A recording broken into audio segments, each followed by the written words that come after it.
벌자고 한 게 뭐가 잘못이에요?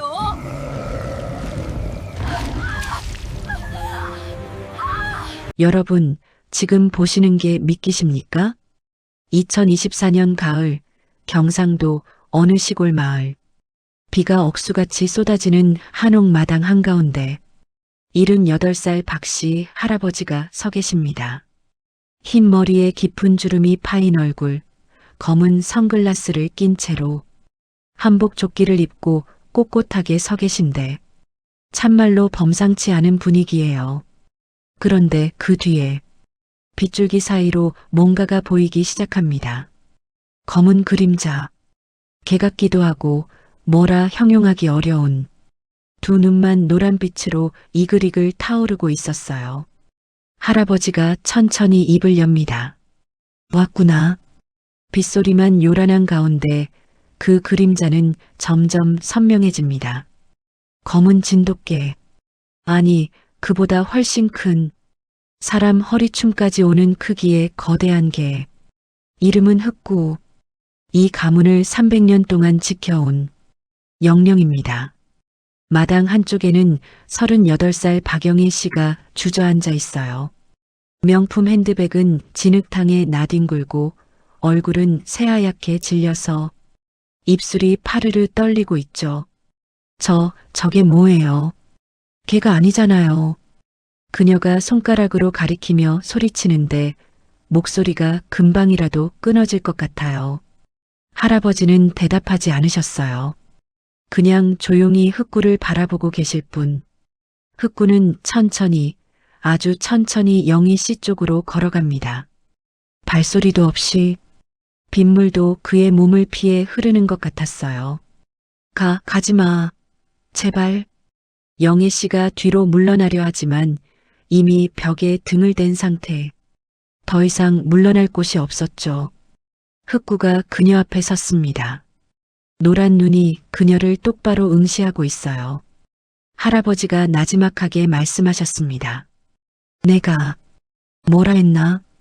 우리 집안 건드리지 말라 카이 안 했나? 자, 도대체 무슨 일이 있었던 걸까요? 처음부터 천천히 풀어드릴게요. 이 이야기는 사실 1970년대로 거슬러 올라갑니다.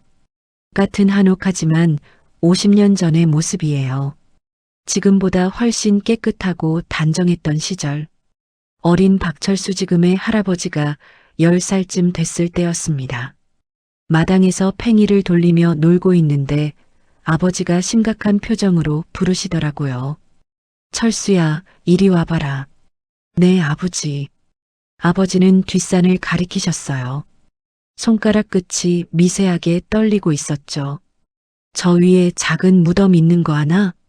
네. 저기 봉분 있는데요? 그래.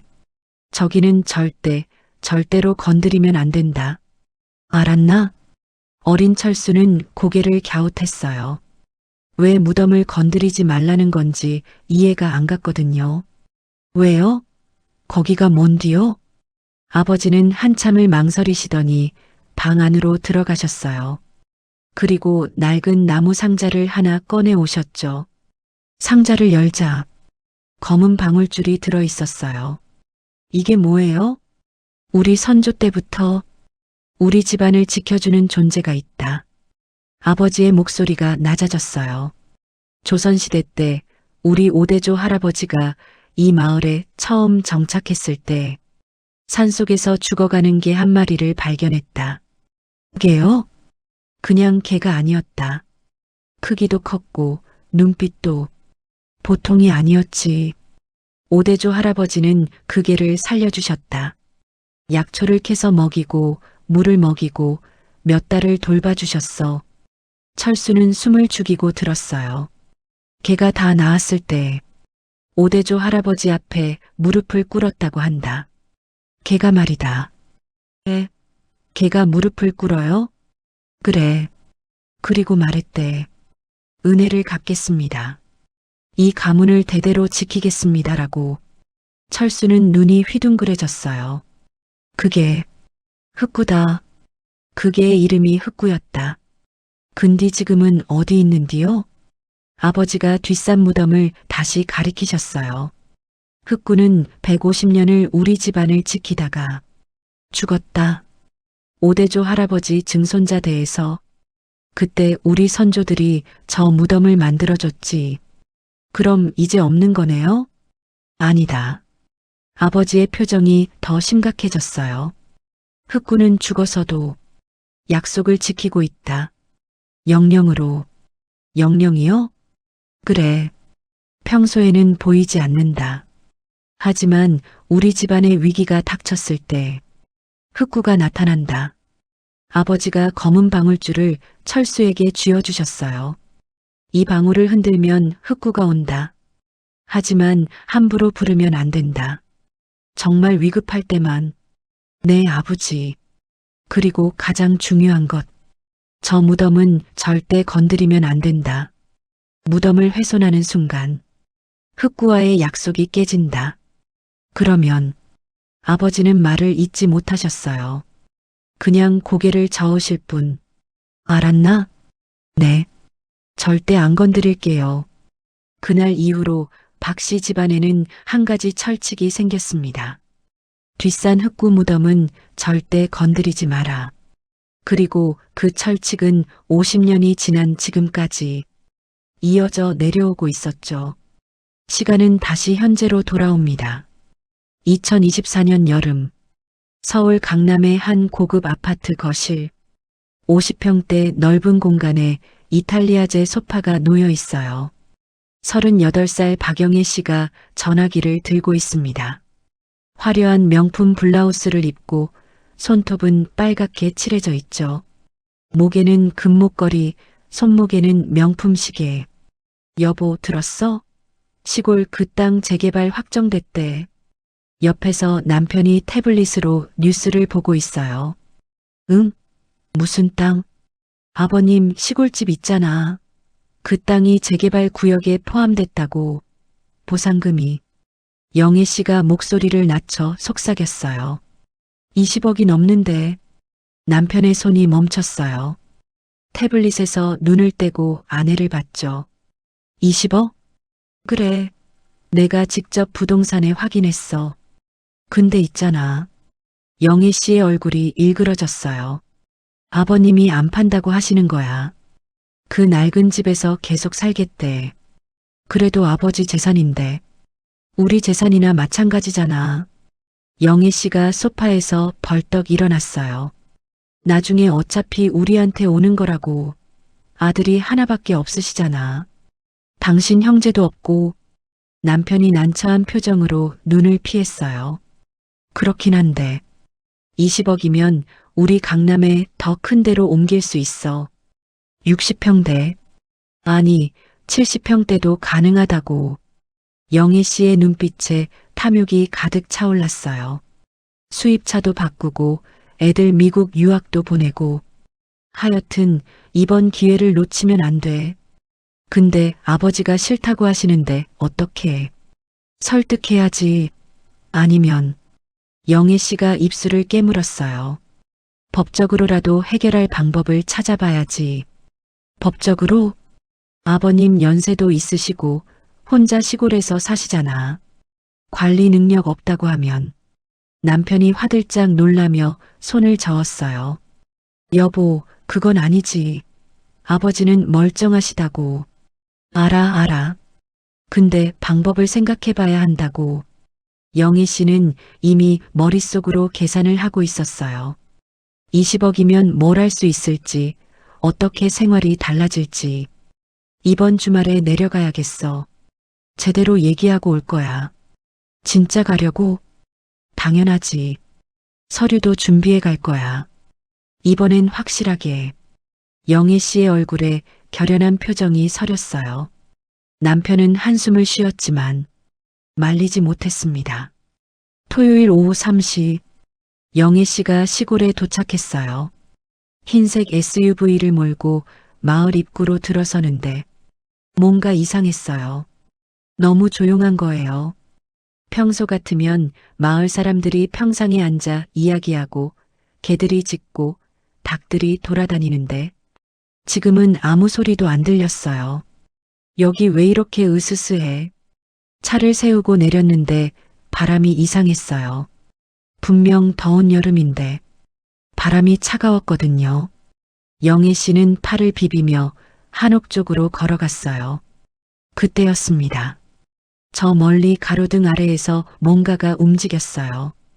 영애 씨가 걸음을 멈추고 눈을 찡그렸죠. 검은 개 한 마리가 그림자처럼 서 있었어요. 그 개는 움직이지 않았어요. 그냥 가만히 서서 이쪽을 바라보고 있었죠. 영희 씨는 왠지 모를 소름이 돋았어요. 뭔가 보통 개가 아닌 것 같은 느낌이었거든요. 에이, 무서워할 것도 없지. 그냥 동네 개겠지. 영희 씨는 고개를 저으며 다시 걸었어요. 근데 신기한 게 뒤를 돌아보니 그 개가 사라지고 없는 거예요. 방금 분명히 거기 있었는데.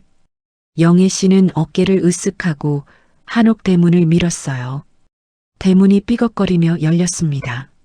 마당에 들어서는 순간 또 그 차가운 바람이 불었어요. 그리고 어디선가 희미한 방울소리가 들렸어요. 딸랑, 딸랑. 뭐야, 이 소리? 영애 씨가 고개를 들어 주위를 둘러봤지만 아무것도 보이지 않았어요. 그냥 텅 빈 마당이었죠. 할머니 집엔 풍경도 없는데. 영애 씨는 고개를 갸웃하며 현관으로 올라갔어요. 하지만 그녀가 보지 못한 게 있었습니다. 마당 한 구석 어두운 그림자 속에서 노란 눈 두 개가 그녀를 지켜보고 있었다는 걸. 거실에 앉자마자 영희 씨는 가방에서 서류 뭉치를 꺼냈어요. 할아버지는 건너편에 앉아 계셨습니다. 선글라스를 낀 채로 한복 조끼를 단정히 입고 아버님, 이번에 정말 좋은 기회예요. 영애 씨가 서류를 펼쳐 보이며 말했어요. 이 집이랑 땅을 정리하시면 보상금으로 강남에 좋은 아파트 구해드릴 수 있어요. 병원도 가깝고 편의시설도 다 있고. 할아버지는 대답하지 않으셨어요.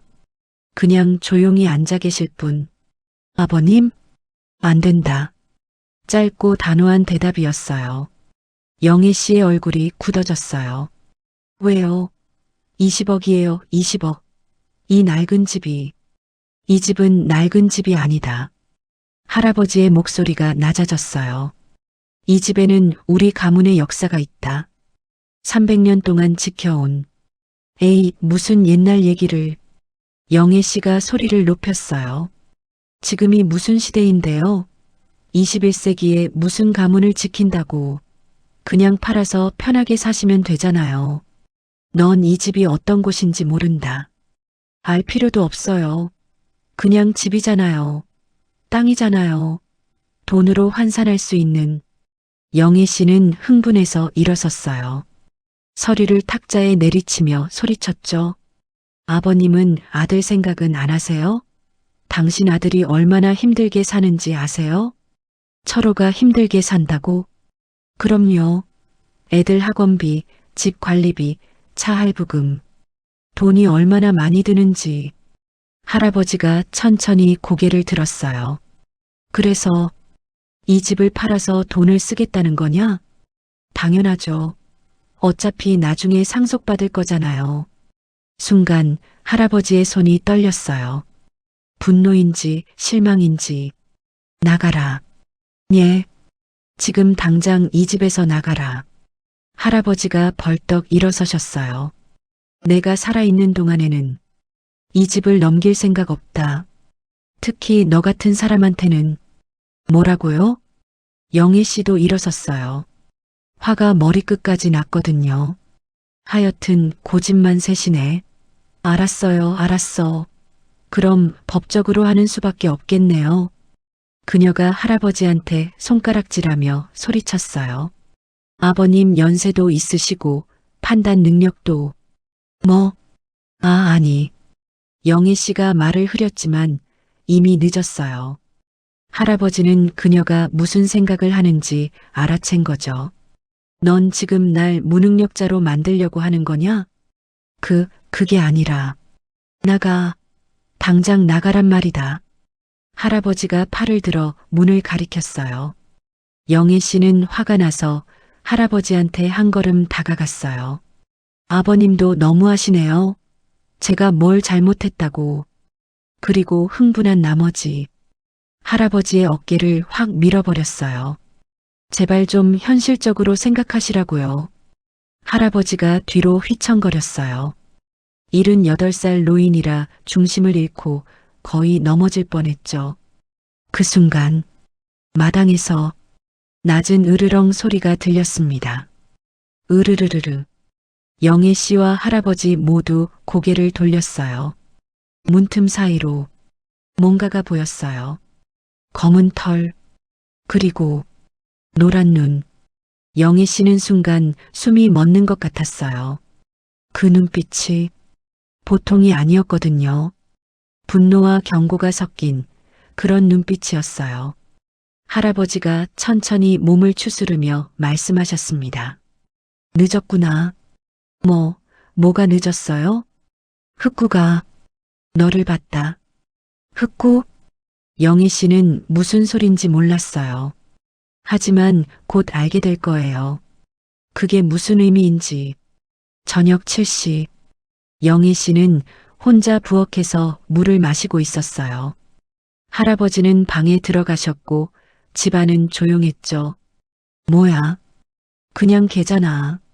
무서워할 것도 없는데. 영희 씨는 자기 자신을 다독이며 물을 벌컥벌컥 마셨어요. 그런데 갑자기 등골이 오싹해졌어요. 뭔가 뒤에 있는 것 같은 기분. 숨소리는 안 들리는데 분명히 뭔가가 있어요. 영희 씨는 천천히 고개를 돌렸습니다.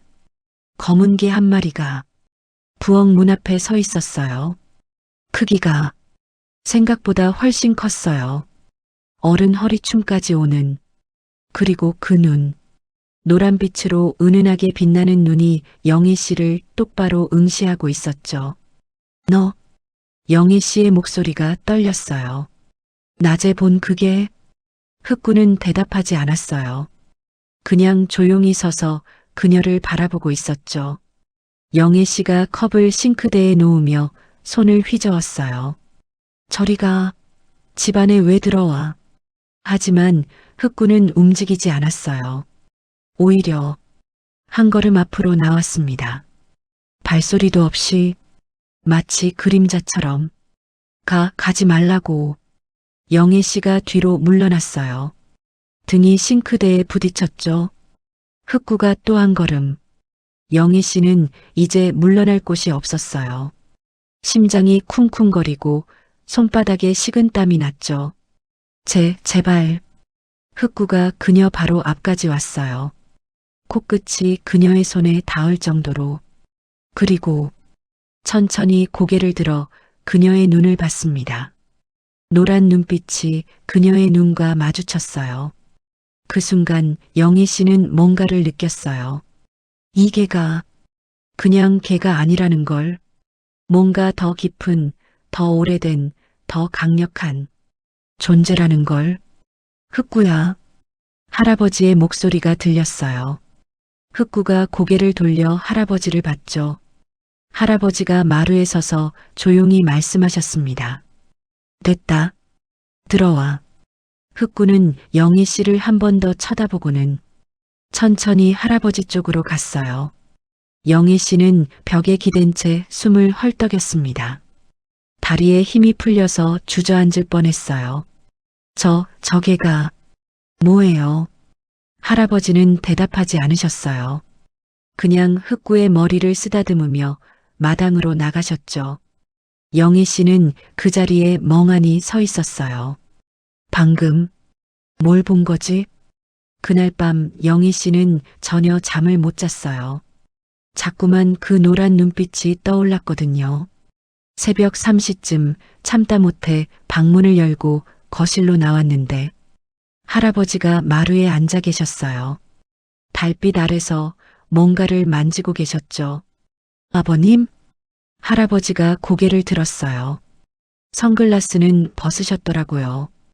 깊은 주름 사이로 드러난 눈빛이 참말로 슬퍼 보였어요. 잠이 안 오나? 네. 그게 때문에. 할아버지가 한숨을 푹 쉬셨어요. 앉거라. 영희 씨는 조심스럽게 마루에 앉았어요. 할아버지는 손에 든 걸 보여주셨습니다. 낡은 검은 방울줄이었어요. 이게 뭔지 아나? 방울인가요? 우리 집안은 300년 전부터 한 가지 약속을 지키고 있다. 할아버지의 목소리가 낮고 진지했어요. 조선시대 때 우리 오대조 할아버지가 이 마을에 처음 정착했을 때 산속에서 죽어가는 개 한 마리를 발견했다. 영희 씨는 말없이 듣고 있었어요. 개는 크기도 컸고 털은 칠흑같이 검었다. 눈은 할아버지가 잠시 말을 멈췄어요. 눈은 노란빛이었지. 영희 씨의 등에서 식은땀이 흘렀어요. 오대조 할아버지는 그 개를 살려주셨다. 약초를 캐서 상처에 바르고 물을 먹이고 먹이를 주고 몇 달을 돌봐주셨어. 그래서요? 개가 다 나았을 때 이상한 일이 일어났다. 할아버지가 방울을 흔들었어요. 맑은 소리가 밤 공기를 갈랐죠. 딸랑딸랑. 개가 사람처럼 무릎을 꿇었다. 그리고 말했다. 은혜를 갚겠습니다. 이 가문을 대대로 지키겠습니다라고. 영희 씨는 눈이 휘둥그레졌어요. 그게 흑구다. 그 개의 이름이 흑구였다. 개가 말을 했다고요? 그냥 개가 아니었으니까. 영물이었지. 할아버지가 뒷산을 가리켰어요. 흑구는 150년을 우리 집안을 지켰다. 도둑이 들면 쫓아내고 산불이 나면 알려주고 집안에 우환이 생기면 약초가 있는 곳을 알려주고 150년을? 그래. 보통 개의 수명이 아니었지. 근데 결국 죽었다. 할아버지의 목소리가 떨렸어요. 우리 증조 할아버지 대에서 흑구가 마지막 힘을 다해서 산적들로부터 집안을 지키다가 죽었다. 영애 씨는 숨을 죽였어요. 우리 선조들이 저 뒷산에 무덤을 만들어줬다. 그리고 매년 제사를 지냈지. 할아버지가 영애 씨를 똑바로 봤어요. 근데 신기한 일이 또 일어났다. 흑구가 죽은 후에도 계속 나타나는 거야. 예, 영영으로. 집안에 위기가 닥칠 때마다 흑구가 나타나서 지켜줬다. 할아버지가 방울줄을 다시 쥐었어요. 이 방울을 흔들면 흑구가 온다. 하지만 함부로 부르면 안 된다. 정말 위급할 때만. 그럼 지금 그 개가 그래. 지금 내가 본 그 개가 흑구다. 영애 씨는 입을 다물지 못했어요. 할아버지가 계속 말씀하셨습니다. 우리 집안에는 한 가지 금기가 있다. 흑구 무덤을 절대 건드리지 마라. 그리고 가문을 해치려는 자가 나타나면 할아버지가 말을 멈췄어요. 흑구가 나타난다. 영희 씨의 얼굴이 하얗게 질렸어요. 그럼 저는 내가 날 밀쳤을 때 흑구가 본 거다. 내 탐욕을, 내 악의를. 할아버지가 한숨을 쉬었어요. 흑구는 이제 널 가문의적으로 본다. 아니에요. 저는 그냥 내일 아침에 서울로 돌아가거라. 할아버지가 일어서셨어요. 그리고 다시는 이 집 얘기 꺼내지 마라. 그게 널 지키는 길이다. 아버님, 이건 협박이 아니다. 충고다. 흑구는 용서하지 않는다. 할아버지는 방으로 들어가셨어요. 영희 씨는 멍하니 마루에 앉아 있었습니다. 바깥에서 희미한 방울소리가 들렸어요. 딸랑, 딸랑. 다음 날 아침 영희 씨는 짐을 싸고 있었어요. 손이 떨려서 옷을 제대로 개지도 못했죠. 빨리 나가야 해. 빨리. 가방을 들고 마당으로 나왔는데 할아버지가 흑구와 함께 서 계셨어요. 영애 씨는 걸음을 멈췄어요. 다리가 떨렸거든요. 근데 이상한 게 지금 흑구는 그냥 평범한 진돗개처럼 보였어요. 어젯밤처럼 크지도 않고 눈도 그냥 검은색이고 꼬리를 살랑살랑 흔들면서 혀를 내밀고 있었죠. 저 개가 정말 그게 맞아요? 할아버지가 고개를 끄덕였어요. 흑구는 두 가지 모습을 가지고 있다. 평범한 개의 모습과 영령의 모습. 언제 바뀌는 건데요? 가문을 지켜야 할 때, 위협이 있을 때, 영애 씨는 흑구를 빤히 쳐다봤어요. 흑구도 그녀를 봤죠. 근데 이번엔 적대적이지 않았어요. 그냥 고개를 살짝 기울이더니 천천히 다가왔어요. 으악!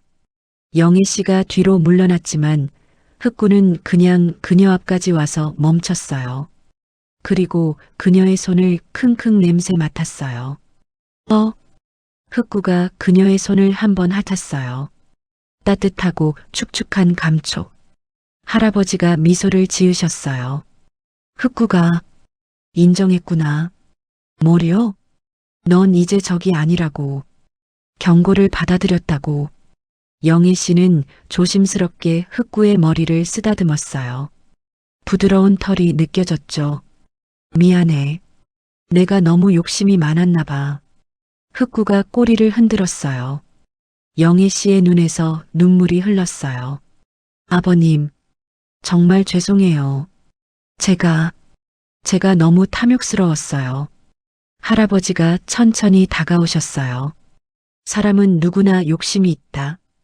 근데 그 욕심이 가족을 해치려 할 때 그게 문제가 되는 거지. 네. 이 집은 단순한 집이 아니다. 여기엔 우리 가문의 역사가 있고 선조들의 땀이 있고 그리고 흑구가 있다. 할아버지가 영애 씨의 어깨에 손을 얹으셨어요. 돈으로 환산할 수 없는 가치가 있는 곳이다. 알겠나? 영애 씨가 고개를 끄덕였어요. 네. 이제 알겠어요. 흑구가 그녀와 할아버지 사이에 앉았어요. 마치 둘을 화해시키는 것처럼 할아버지가 말씀하셨습니다. 내가 죽으면 이 집은 철호한테 가겠지. 하지만 철호에게도 너에게도 부탁한다. 이 집을 지켜다오. 그리고 흑구를. 할아버지가 흑구를 쓰다듬으셨어요. 흑구를 잊지 말아다오.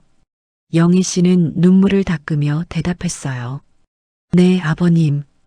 약속드릴게요. 영애 씨가 서울로 돌아간 다음 주, 갑자기 경찰이 찾아왔어요. 월요일 아침 출근 준비를 하고 있는데 초인종이 울렸거든요. 박영애 씨 맞으십니까? 네. 무슨 일이세요? 경찰 2명이 서 있었어요. 사기 및 횡령 혐의로 조사를 받으셔야 합니다. 동행해 주시겠습니까? 예. 뭐라고요? 영애 씨의 얼굴이 하얗게 질렸어요. 알고 보니 영애 씨가 3년 전부터 운영하던 온라인 쇼핑몰에서 고객 예치금을 빼돌린 게 들통난 거였어요. 총 5억 원. 고객들이 선입금한 돈을 빼돌려서 자기 생활비로 썼던 거죠. 아니에요. 그건 제가. 일단 경찰서로 가시죠. 영애 씨는 수갑을 차고 연행됐어요. 남편이 황급히 변호사를 선임했지만 증거가 너무 명확했어요. 3주 후 법원. 영애 씨는 피고석에 앉아 있었어요. 얼굴은 창백하고 눈 밑에는 다크서클이 짙게 깔렸죠. 판사가 판결문을 읽었습니다. 피고인 박영희에 대하여 징역 3년을 선고한다. 영애 씨의 입에서 한숨이 새어나왔어요. 재판이 끝나고 복도를 걸어가는데 유리창에 뭔가가 비쳤어요. 검은 그림자. 영애 씨가 화들짝 놀라 돌아봤지만 아무것도 없었어요. 하지만 그녀는 알았어요. 흑구였다는 걸. 이것도 흑구가 한 건가? 아니었어요. 이건 그녀가 스스로 저지른 죄였으니까. 횡령은 그녀가 한 거였고 법원 판결도 정당한 거였죠. 다만 흑구는 지켜보고 있었던 겁니다. 가문을 위협하는 자가 스스로 무너지는 걸. 변호사가 옆에서 말했어요. 항소하시겠어요? 영애 씨는 고개를 저었어요. 아니요. 제가 잘못했어요. 그래도 이게 맞는 거예요. 영애 씨는 창밖을 봤어요. 하늘이 파랗게 개어 있었죠. 아버님, 죄송해요. 제가 탐욕에 눈이 멀었어요. 그녀는 조용히 눈물을 흘렸습니다. 그로부터 6개월이 지났어요. 가을이 깊어진 시골 마을. 한옥마당에 낙엽이 수북이 쌓여 있었어요. 할아버지는 뒷산으로 천천히 올라갔습니다. 지팡이를 짚고 흑구가 옆에서 따라갔죠. 평범한 진돗개 모습의 흑구. 꼬리를 흔들며 할아버지 곁을 지키는 흑구 무덤 앞에 도착했어요. 할아버지가 무릎을 꿇고 앉으셨습니다. 손에는 검은 방울줄이 들려 있었어요. 올해도 잘 지켜줘서 고맙다. 방울을 흔들었어요. 맑은 소리가 가을바람에 실려 울려 퍼졌죠. 딸랑딸랑. 흑구는 무덤 옆에 조용히 앉았습니다. 고개를 숙이고 마치 선조에게 예를 표하듯 할아버지가 흑구의 머리를 쓰다듬으셨어요. 넌 정말 300년 동안 우리 집안을 지켜줬구나. 흑구가 할아버지를 올려다봤어요. 검은 눈동자에 할아버지의 모습이 비쳤죠. 내가 죽으면 철호가 이 집을 물려받을 거다. 철호도 알아. 내가 있다는 걸. 할아버지가 하늘을 올려다봤어요. 앞으로도 부탁한다. 우리 집안을 지켜다오. 흑구가 작게 짖었어요. 멍. 할아버지가 웃으셨어요. 그래. 내가 있으니까 든든하다. 해가 지고 있었어요. 하늘은 붉게 물들고 구름은 금빛으로 빛났죠. 할아버지와 흑구는 나란히 앉아서 그 풍경을 바라봤습니다. 바람이 불었어요. 낙엽이 하늘로 날아올랐죠. 그리고 멀리서 방울 소리가 들려왔어요. 딸랑, 딸랑. 흑구가 고개를 들었어요. 귀가 쫑긋섰죠. 그리고 잠깐, 아주 잠깐, 눈이 노란빛으로 빛났어요. 할아버지는 그걸 봤지만 아무 말도 하지 않으셨어요. 그냥 미소만 지으셨죠. 그래, 넌 항상 여기 있구나.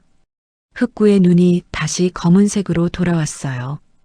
할아버지가 천천히 일어서셨습니다. 이제 내려가자. 밥 먹어야지. 흑구가 꼬리를 흔들며 일어났어요.